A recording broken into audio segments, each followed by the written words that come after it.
Dios los bendiga. El día de hoy vamos a estar estudiando el texto que se encuentra en el Evangelio de Lucas, capítulo 10, versículo del 25 al 37. En este texto se encuentra la parábola del buen samaritano. Dice de la siguiente manera, y estoy leyendo en la versión NBI. En esto se presentó un experto en la ley y, para poner a prueba a Jesús, le hizo esta pregunta: Maestro, ¿qué tengo que hacer para heredar la vida eterna? Jesús replicó: ¿Qué está escrito en la ley? ¿Cómo la interpretas tú? Como respuesta, el hombre citó: Ama al Señor tu Dios con todo tu corazón, con todo tu ser, con todas tus fuerzas y con toda tu mente, y ama a tu prójimo como a ti mismo. Bien contestado, le dijo Jesús. Haz eso y vivirás. Pero él quería justificarse, así que le preguntó a Jesús: ¿Y quién es mi prójimo? En esta primera parte del texto que estamos estudiando, el experto en la ley hace dos preguntas muy importantes. Ciertamente él no llegó con la mejor de las actitudes, pero las preguntas que hizo fueron preguntas muy vitales. Y la primera pregunta que hace es: ¿qué debo hacer para heredar la vida eterna? Ciertamente esta pregunta, la respuesta la vemos más abajo, pero para poder entender la respuesta es necesario primero entender la pregunta que está haciendo. Y el maestro, experto en la ley, está hablando acerca de la vida eterna. Cuando yo era niño, tenía el concepto de que la vida eterna era vivir mucho tiempo. Y era un tiempo infinito. Para mí eso era la vida eterna. Luego me pongo a leer la palabra de Dios y encuentro en el Evangelio de Juan capítulo 17 versículo 3 que Jesús da la definición acerca de qué es la vida eterna. Y él dice: y esta es la vida eterna, que te conozcan a ti, el único Dios verdadero, y a Jesucristo, a quien tú has enviado.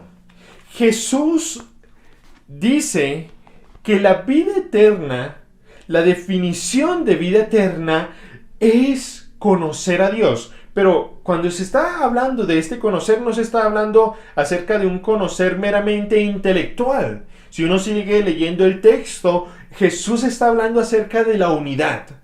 Y podemos entender que este conocer del que habla Jesús en ese momento se está refiriendo más que de una forma intelectual, se está refiriendo a una relación íntima. Está refiriéndose a ese conocer profundamente a la otra persona. Es eso lo que según Jesús es la vida eterna. En algún momento leí el título de un libro. Y solamente leí el título porque no he leído el libro, no tengo el libro, no sé de qué trata. Pero el título del libro es muy interesante. Dicen: el infierno es estar alejado de la presencia de Dios. El infierno es la ausencia de Dios. Y me quedé pensando acerca de esto. Y cuando estaba pensando acerca de que el infierno es la ausencia de Dios, se me vino a la mente el rey Saúl. El rey Saúl es una persona que en un principio Dios estaba con él, pero debido a la desobediencia constante de Saúl hacia las ordenanzas de Dios, Dios empieza a alejarse de Saúl. De hecho, se lo dicen a Saúl: Dios se ha alejado de ti. Y en ningún momento vemos a Saúl que se haya arrepentido o que haya clamado, llorado, diciendo: Dios, por favor, regresa a mí, me he equivocado, pido perdón. En ningún momento se ve que Saúl tiene esta señal de arrepentimiento, sino que se aleja Dios de Saúl y Saúl no dice nada. Pero vemos la vida de Saúl que empieza a caer en picada. Espíritus malignos empiezan a atormentarlo. Supongo que este varón no tenía noches tranquilas, eran noches tormentosas. Además de eso, vivía con la obsesión, con el pensamiento, con la paranoia que David le quería quitar el reino, tal vez lo quería matar. Y entonces vivía en una constante persecución hacia David, que era su supuesto enemigo. Pero vemos la actitud de David hacia Saúl. En ningún momento lo quería matar. Antes le muestra a Saúl que aunque tuvo la oportunidad en diferentes ocasiones de matarlo, nunca lo mató, nunca quiso matarlo, no era esa su intención. Y Saúl recapacitaba por un momento muy breve y luego otra vez empezaba a perseguir a David. pensando que David lo quería matar, que David lo odiaba, yo que sé, que David era su enemigo. Pero en ningún momento fue así. Pero esta es la vida de una persona que está fuera de la presencia de Dios. Es una vida que empieza a caer en picada. Es una vida que es atormentada totalmente. ¿Y cuántas personas están alejadas de Dios?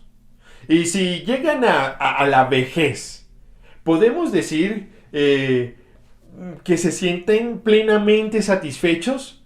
No, ciertamente muchas personas dicen, la vida es un infierno, la vida es un constante sufrimiento diario.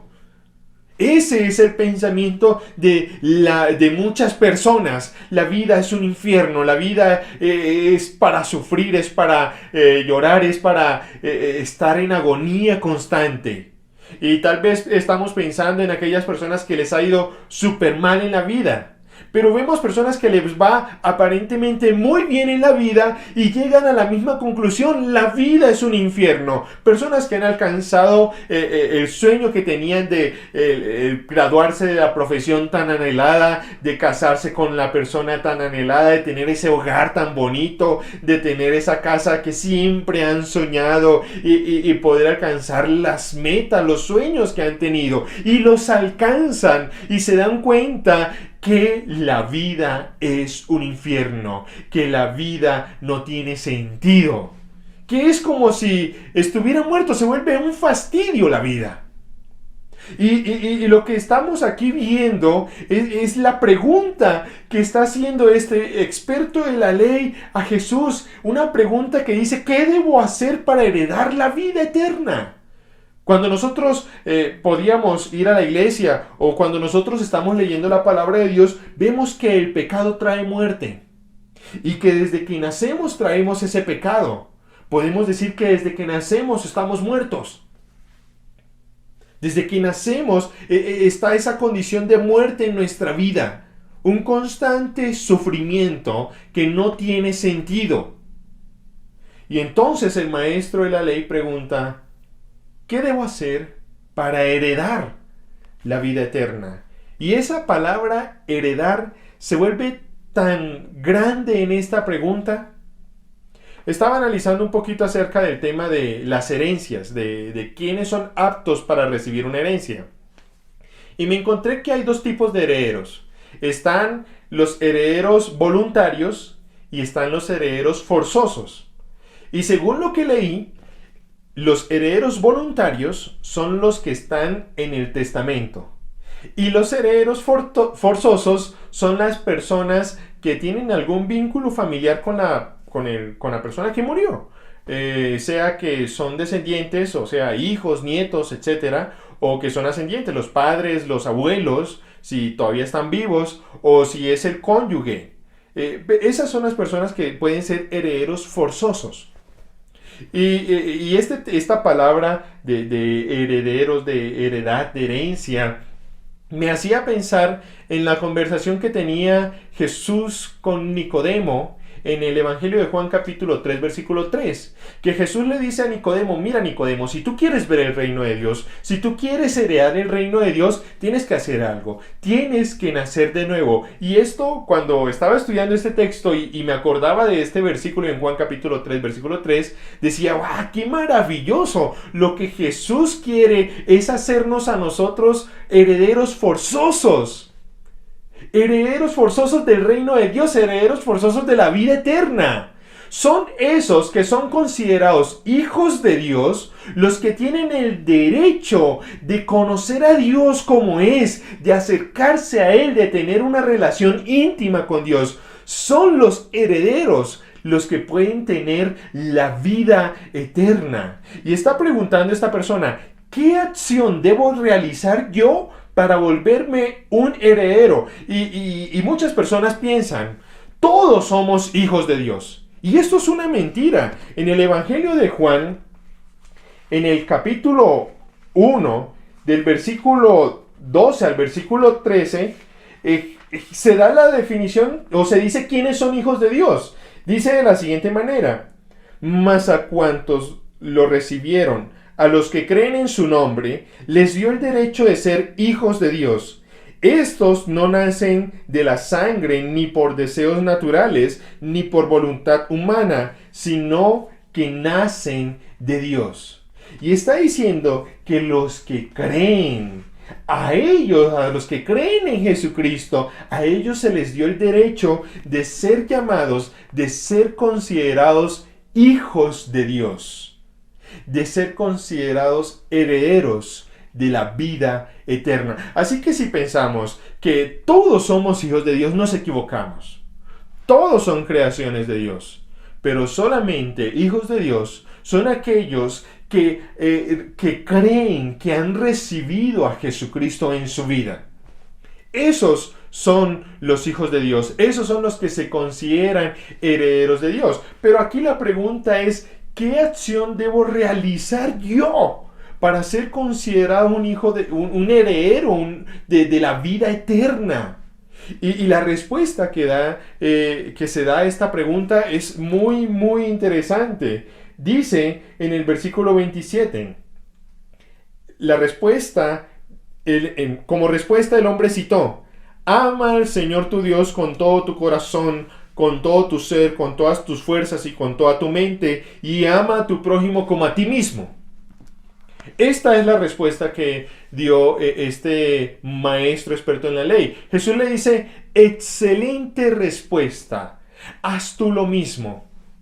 Y bueno, este maestro de la ley que acaba de dar esta respuesta, se siente como que Jesús le está echando como una indirecta bastante directa. Le está diciendo con ese ve tú y haz lo mismo, le está diciendo, ok, ya que tú no lo practicas, pero sí lo sabes, entonces ve y aplícalo. Este maestro se extraña. No se extraña en el hecho que lo haya cuestionado acerca de amar a Dios con todas sus fuerzas, con toda su mente, con todo su corazón. No, él no se extraña de esa parte porque tal vez pensó, no hay nadie en el mundo que desde su nacimiento haya podido amar a Dios con todo su ser, dedicando todas sus fuerzas, dedicando toda su mente, todo su corazón, toda su alma a Dios. Y por eso tal vez no vemos un reclamo de este maestro acerca de esto. Pero sí hay un reclamo de este maestro acerca de quién es su prójimo. Y es que la palabra prójimo, si uno lo busca, la etimología de la palabra, dice que viene de la misma palabra próximo, que denota cercanía.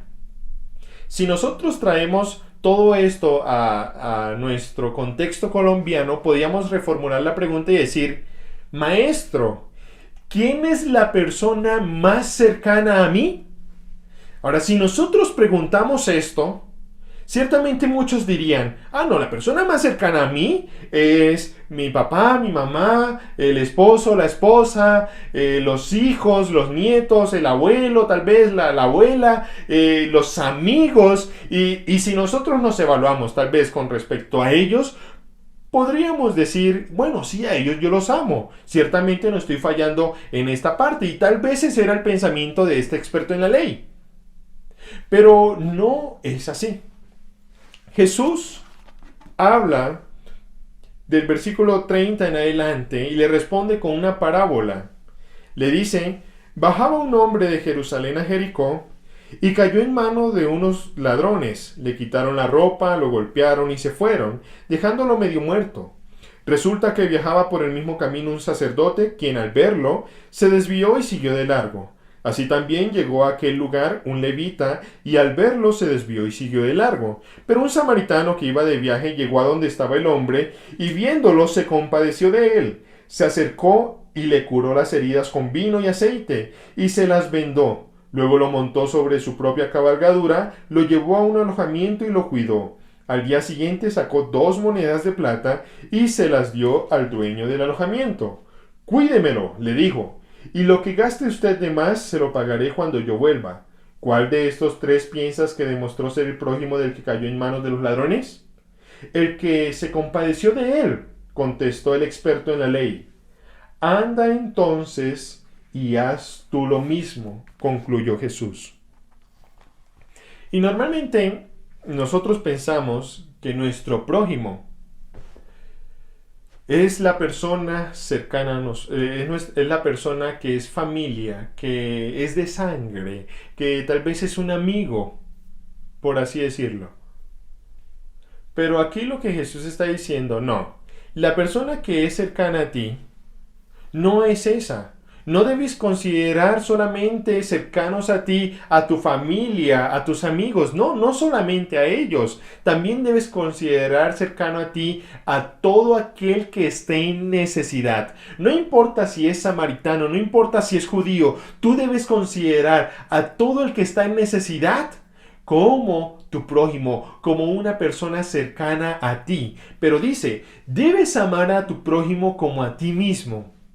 Y me acuerdo que hace bastante tiempo estaba leyendo uno de los libros de C.S. Lewis, en el que él daba el concepto acerca de qué es amarse a uno mismo. Y él decía, amarte a ti mismo no es cuando tú te compras la mejor ropa.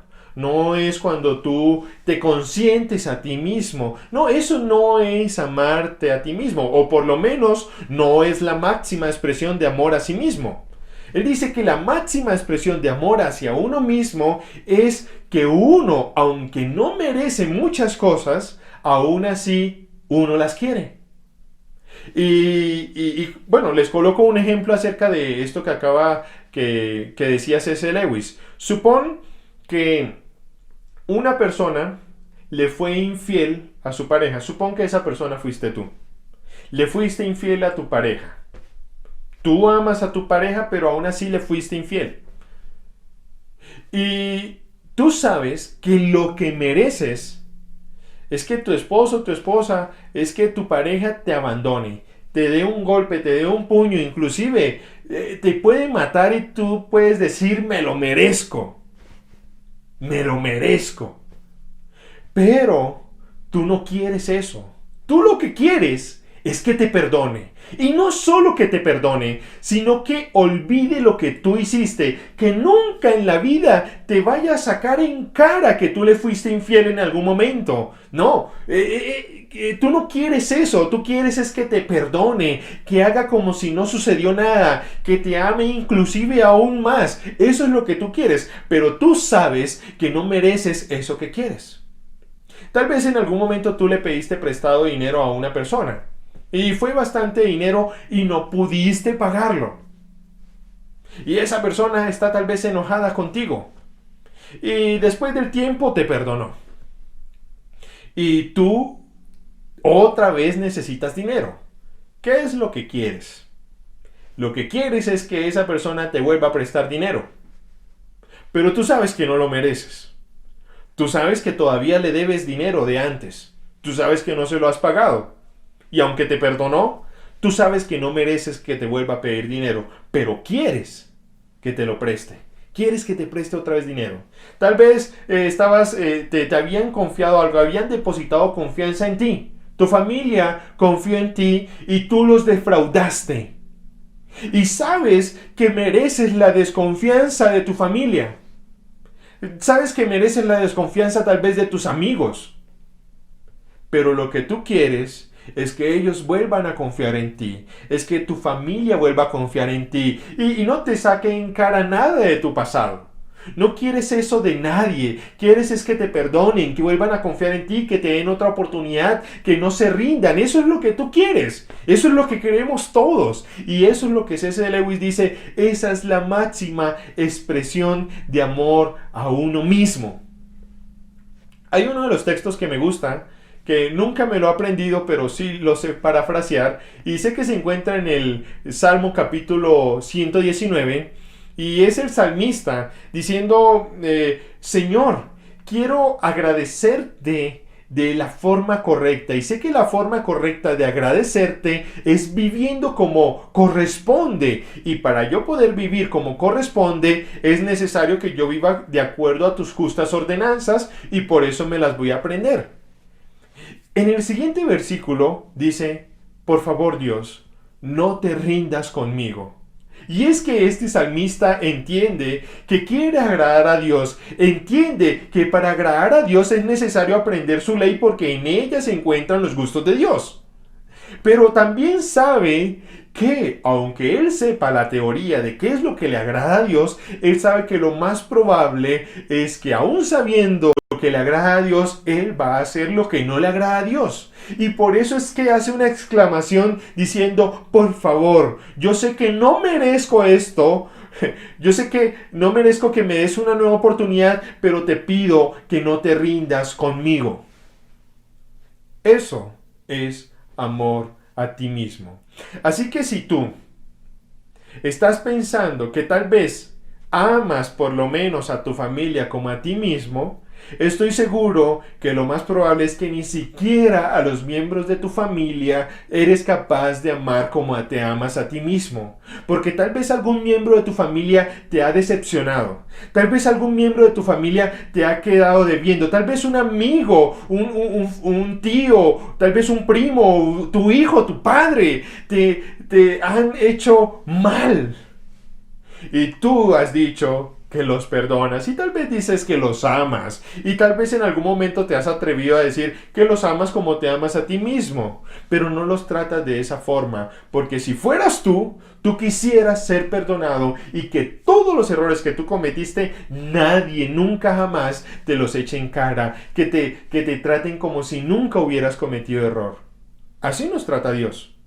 Nosotros fallamos constantemente y Dios no nos está echando en cara que nosotros hemos pecado, no. La palabra de Dios nos enseña que Él nos perdona y se olvida, que no nos tiene en cuenta eso pasado que hicimos nosotros. No, eso ya pasó. Dios no va a estar sacándote en cara en eso, en esas cosas. Y tú tampoco debes estar haciéndolo con los demás.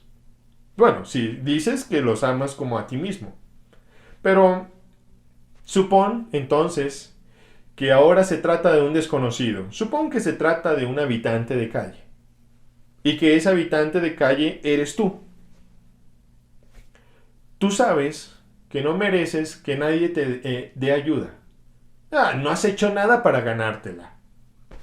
Aún así tú quisieras que una persona extendiera la mano y te diera algo de comer, te diera algo de vestir, te abriera las puertas de su casa para que te pudieras bañar tal vez y comer. Pero tú sabes que no lo mereces. Pero aún así lo quieres. Eso, mis amados hermanos, es amor a ti mismo. Y la parábola del buen samaritano nos enseña que la persona que debemos considerar cercana a nosotros es la persona que tiene necesidad. Y que a esa persona que tiene necesidad debemos verla con el amor, con un amor que quisiéramos nosotros recibir si estuviéramos en la posición de ellos. Debemos mirar a esas personas con ese tipo de amor. Así que yo los invito a reflexionar sobre esto. Saben, el día 20 de julio vamos a estar celebrando el Día del Buen Samaritano.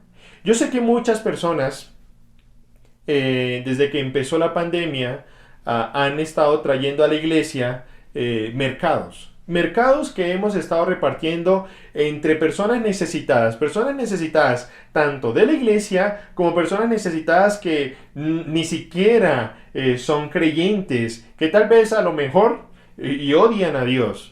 Hemos repartido el mercado que se ha traído aquí en diferentes ocasiones en personas que tienen necesidad. Pero el día 20 de julio vamos a celebrar el Día del Buen Samaritano. ¿Y en qué consiste el Día del Buen Samaritano? El Día del Buen Samaritano consiste en que toda la iglesia está invitada a traer a este lugar, a la iglesia local, algún mercado.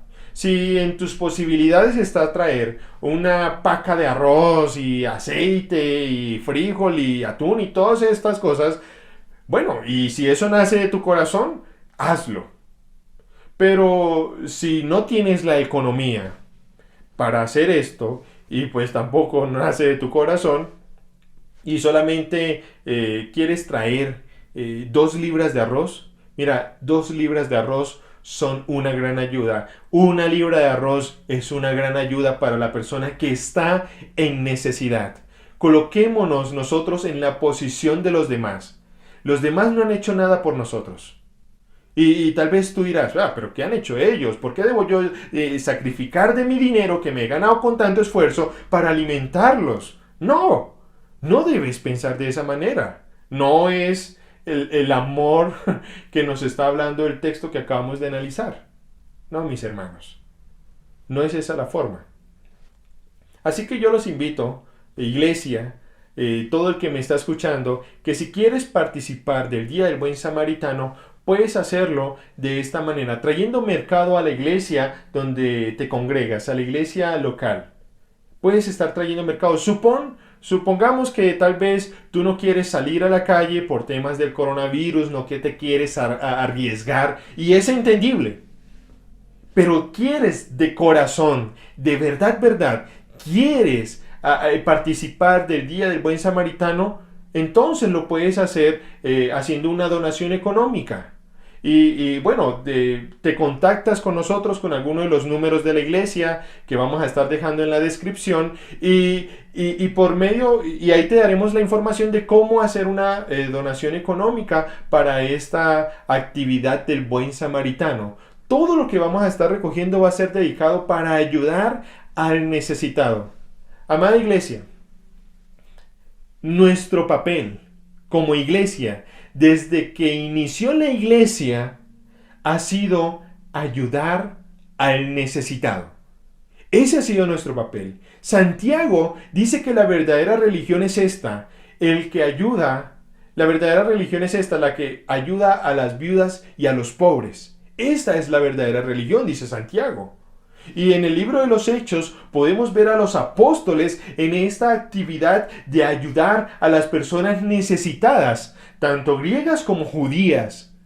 Vemos la iglesia desde sus inicios ayudando y no hemos dejado de ayudar. Llevamos más de 2000 años como iglesia ayudando al necesitado. Y estaba investigando un poco acerca de esto, de la ayuda al necesitado y la iglesia cristiana en este papel, y me enteré, me di cuenta que la iglesia jugó un papel muy importante en la fundación de los orfanatos.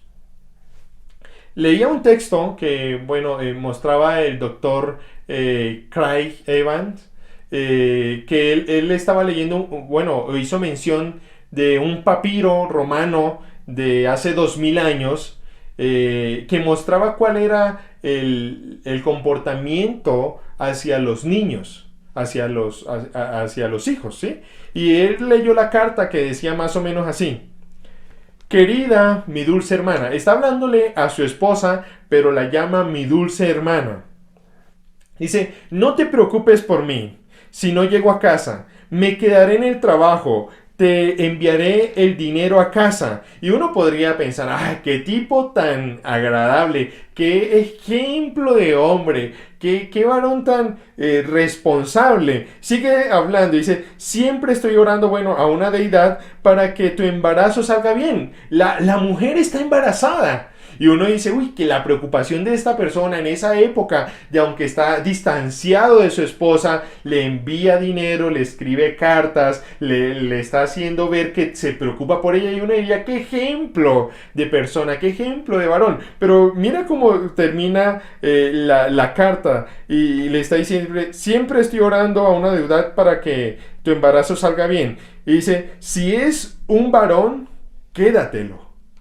Y si es una mujer, deshazte de ella.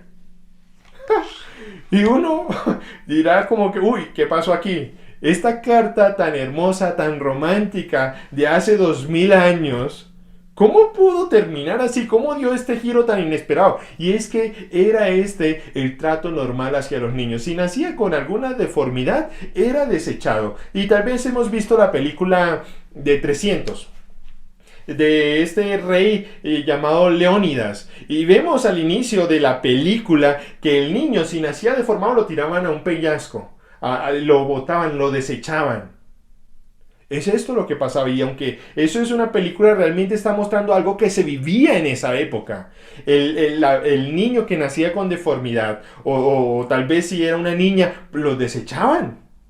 Los tiraban, los botaban. Y adivinen quién se encargaba de recoger a esos niños que eran desechados. ¿Quién sino los cristianos? Los que han nacido de nuevo y que han heredado el reino de Dios y que son herederos porque se parecen a su Padre Celestial. Somos nosotros, los hijos de Dios, los que hemos estado haciendo esta actividad de ayudar al necesitado desde siempre. Y no debemos parar de ayudar al necesitado. Amados hermanos, amigos, los invito a que participemos este 20 de julio en el Día del Buen Samaritano. Dios los bendiga.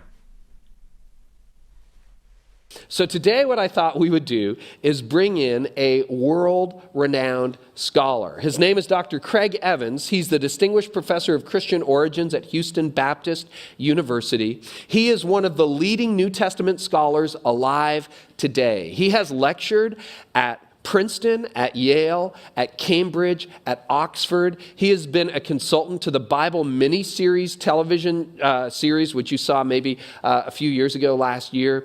He has been interviewed on Dateline NBC. He's been interviewed on the Discovery Channel, on National Geographic. He has written over 70 books. Wouldn't you love to read 70 books at some point? He's actually written 70 books. He's written hundreds of scholarly articles, and he's with us here today at Connexus Church. Would you welcome, please, Dr. Craig Evans? So one of the things that I think is so surprising to a lot of people is we would say the values that even non-Christians embrace. For example, the equality between men and women, opposition to slavery, economic oppression, even the rights of a child, are fundamentally Christian, but we see them as normal. We see them as self-evident human rights, but actually all of that, you're saying, started with Christianity? Of course it did. There was no such thing as an orphanage. No one would take in an orphan. Christians changed that. I can show you papyri, letters from antiquity that reach back to a time at the very beginning of the Christian church. The Roman Empire, as pagan as can be. And by the way, it was a military dictatorship that practiced state terror. So have no illusions about it. That's the Roman Empire 2,000 years ago, prior to the Christian influence. And there's a letter that's from the 1st century, and it starts out beautifully. Dear, my sweet sister, it's a man writing his wife and calls her his sweet sister. Don't worry about me if I don't get home right away. I'm staying to work longer. I'll send home my money. And you think, what a guy, good man. And she's pregnant, and he says, I pray to some pagan deity all the time to get you through your pregnancy. And you think, this is a good guy. Then he says, now, if it's a boy, keep it. If it's a girl, throw it out. And just like clunk, a lead bell rings right at the end of his letter. Wow. That was the attitude in antiquity. And you know what? We're moving back toward that.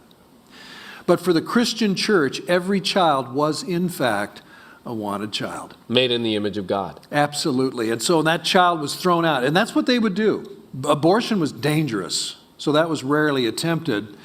And so the unwanted child is born. Throw it out. Might be deformed, might be sickly, or an unwanted girl. Thrown out, the Christians would take that child in and care for that child. Wow. No thrown out child died alone. And many of them survived and grew up and had a life. Christians started that. That's where the orphanage came from. Hospitals were invented. That's a Christian invention. Public education, the university, these are all Christian things because they believed human beings had value, made in the image of God, deserved to be nurtured, educated, cared for. But some people would say, okay, you say that's Christian, Craig, but don't all religions believe that? And it's just Christianity is one expression. Not all religions do believe that. For some, there's a fatalistic view, and that is, well, tough beans, you're born into that caste, you're poor, that's your destiny. Well, that's not Christianity. So these actually are unique Christian values? That's right. You can trace them back to the New Testament. And it had an impact on the West. That's why we are where we are. Now we're becoming... That's why we think how we think. We're post-Christian now, to speak generally, as sociologists will say that, and we're moving away from that. But don't kid yourselves. If we do move away from these Judeo-Christian roots, our society definitely will start moving back into a pagan mode. And that will lead to tragedy. It will lead to an undoing of so many of these positive gains. So people see Scripture as a tool to oppress people or as an ancient, antiquated book. But you argue that Christianity has revolutionized not just our culture, but many aspects of global culture. Can you talk about that a little more, drill down on that? Yeah, and I'll defer to a historian and a sociologist named Rodney Stark. He's about 80 years old now. He's a distinguished professor, retired at Baylor University. Okay, and you can look him up, Rodney Stark. He's written half a dozen books and in recent years. And this man, as a non-Christian, studied the history of the Christian church just to see how the Christian church impacted the world. It led him to embrace the Christian faith because he realized that was a force for good like nothing else. Wherever the Christian message went and was received and took hold in that culture and became a major influencer, a dominant influencer, that culture was lifted up. That culture was made better.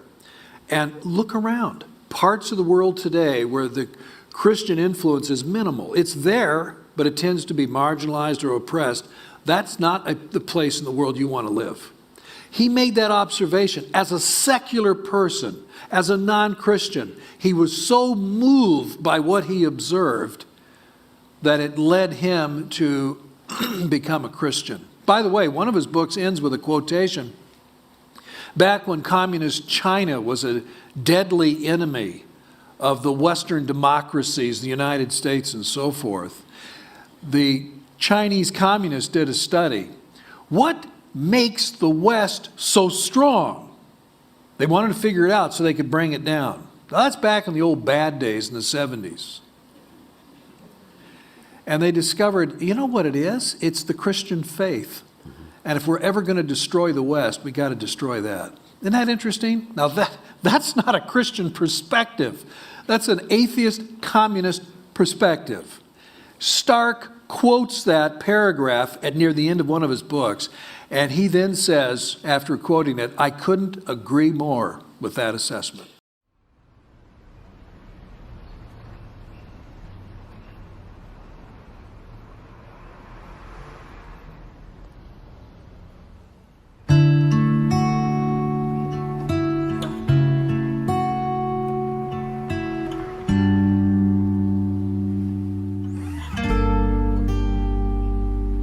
Fuiste tú quien me enseñó a mirar con otros ojos, a descubrir el valor infinito de los otros.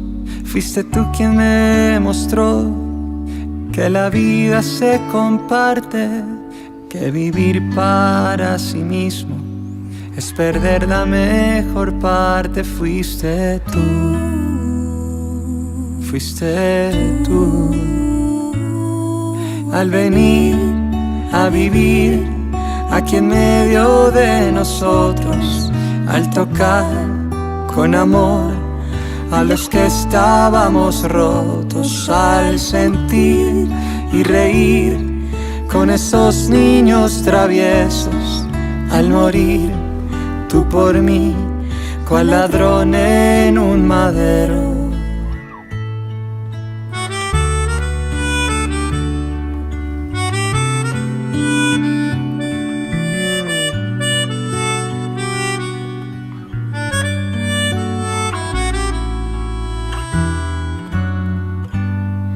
Fuiste tú quien me enseñó que la dignidad humana es del todo inalienable.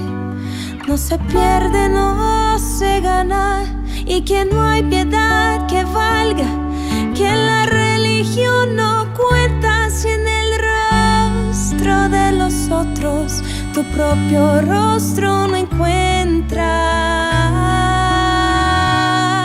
Al venir a vivir aquí en medio de nosotros al tocar con amor a los que estábamos rotos, al sentir y reír con esos niños traviesos, al morir tú por mí, cual ladrón en un madero, al venir a vivir aquí en medio de nosotros, al tocar con amor a los que estábamos rotos, al sentir y reír con esos niños traviesos, al morir tú por mí, cual ladrón en un madero, fuiste tú.